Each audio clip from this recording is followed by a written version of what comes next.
Sir Mike, let's talk about the BSP holding fire. Widely expected here, but nevertheless, we do see some signs, are leading us to question how long can this be? How long can we have record low interest rates with inflation going up? They've revised, what they're expecting here at 4.4% for this year, and other countries, particularly in the United States, starting, of course, to taper off on all of these asset purchases. So how long can we go, and is this going to be good for the economy?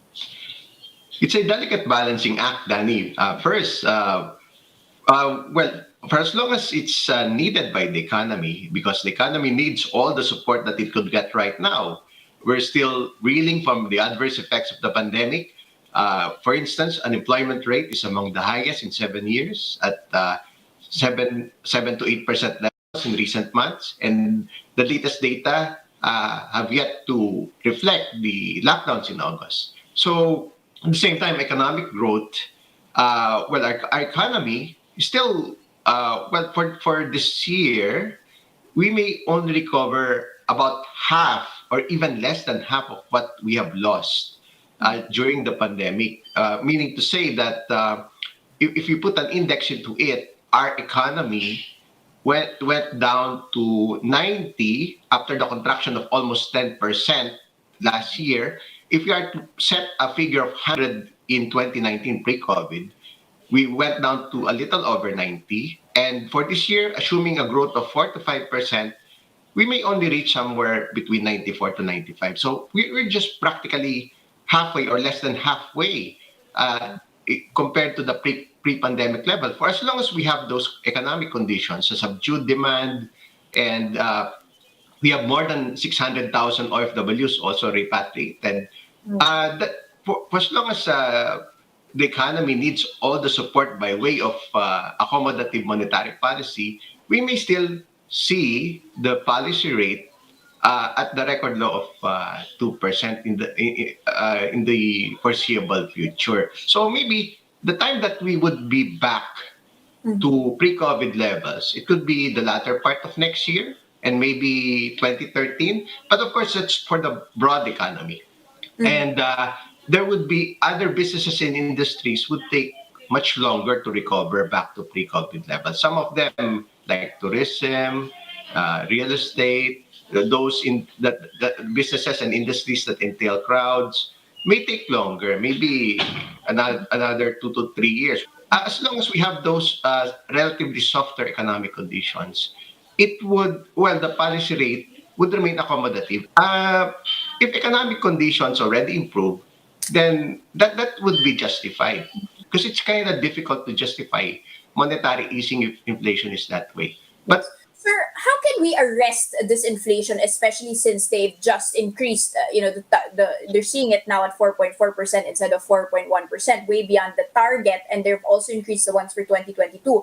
If interest rates cannot be used to arrest the supply side inflation, are you seeing an improvement in arresting this inflation, especially since it's very difficult for consumers to catch up with this with the contraction in growth? true, Danny. Inflation has been largely brought about by supply side factors. Well, given the supply side related inflation that we have right now, so any hike in policy rates won't address it. It's really non-monetary measures that would address it. That's one. So, and secondly, it's a delicate balancing act again, because the economic recovery remains fragile. So that's a very important consideration. So there's this risk that needs to be managed as well as a balancing factor. There's this risk of if there would be a premature tightening of monetary policy, it could potentially jeopardize the economic recovery. Sir, but are you So seeing any positive effects of this low interest rates at all on the real economy? Are you feeling this? Because we don't really see the increase in loan growth, for example. The NPLs are still quite high. Where are you seeing that this is actually benefiting, trickling down into the real economy? Yeah, there are benefits to it. For instance, look at the biggest companies in the country, especially those with deep pockets. They've been borrowing aggressively, no? Not necessarily through bank loans, although we have seen already some improvement in bank loans data. At least the negative data has already started to ease.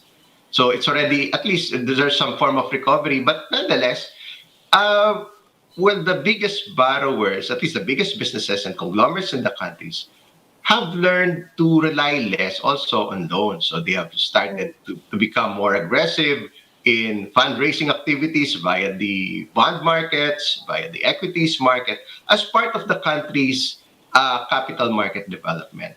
And interest rates or the borrowing costs have been compelling, at least since the pandemic, because the pandemic has driven both short-term and long-term interest rates to record low levels, but that's already past us. That's we have already seen interest rates picking up, and partly in response to the tapering plan by the Fed, the ECB, and maybe other central banks. So uh, that's why the borrowers have to be more decisive. So we have seen more action on that. So that would definitely, well, at least if we see the whole picture on this, that they would borrow more to finance more investments, they would create more jobs, and that's what really the central banks want to happen to fight the adverse effects of this pandemic. And that would also help consumers. It would make it more attractive for them to finance homes, to purchase vehicles, and for other any other purpose. And going forward, it's really important